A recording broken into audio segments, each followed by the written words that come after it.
Kalaboso ang isa umanong nambobosong taxi driver. Nakuha na pa siya ng video habang may ginagawa umanong kalaswaan. Babala po mga kapuso, sensitibo ang susunod ninyong mapapanood. Pakigabayan na lamang po ang mga bata. Narito ang unang balita ni Victoria Tulad.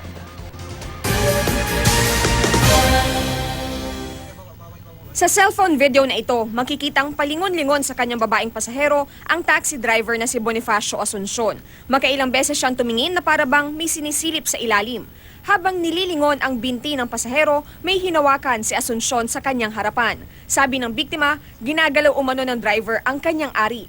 Makikita sa video na tuloy-tuloy itong ginawa ni Asuncion kahit pa nagmamaneho. Paulit-ulit din niyang nilingon ang babae sa kanyang rear view mirror. Kwento ng biktima na tumangging magpakilala. Sumakay siya sa taxi ng suspect noong Martes ng umaga sa Valenzuela. Papunta sana siya sa Tayuman sa Maynila. Pagkasakay ko, nakita ko na tumitingin siya sa rear view mirror niya. Tapos, parang gumagalaw yung kamay niya. Tapos nakita ko yun, naggaganon, Natakot daw ang biktima na kapag sinita niya si Asuncion, baka hindi siya ibaba nito kaya kinuna na lang niya ng cellphone video ang driver. Hindi ko na lang pinalat na nanginginig ako nung pag-abot ko ng bayad sa kanya. Mukhang normal po. Sa totoo lang, namili pa ako ng taxi na maayos na galing dito sa Valenzuela. Tapos yun na, tiyempo pang ganun. Nagreklamo sa pulisya ang biktima noong Martes. Sa tulong ng CCTV, nakuha ang body number ng taxi. Na-trace ang operator at bahay ni Asuncion. Miyerkules ng gabi nang mahuli siya ng mga pulis sa Quezon City. Ayon sa mga pulis, inamin sa kanila ni Asuncion ang ginawang kalaswaan. Pero iba ang sagot niya nang humarap na sa media. Hindi po totoo yan, sir, ma'am.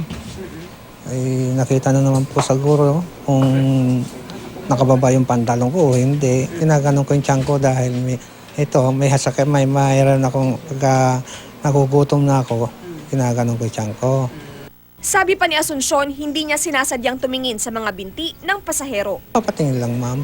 Napapatingin lang po. Pagka tumingin po ako sa side mirror, napapatingin na rin po ako. Naharap si Asuncion sa kasong unjust vexation. Aalamin pa ron ng pulisya kung may iba pa siyang kaso. Ma'am, sana naman po patawarin niyo po ako. Kasi wala naman po akong alam na hanap po. Dito lang sa pagmamaneho ko. Itong kinukuha yung pinapakain ko sa pamilya ko. Ayoko po talagang makipag-areglo.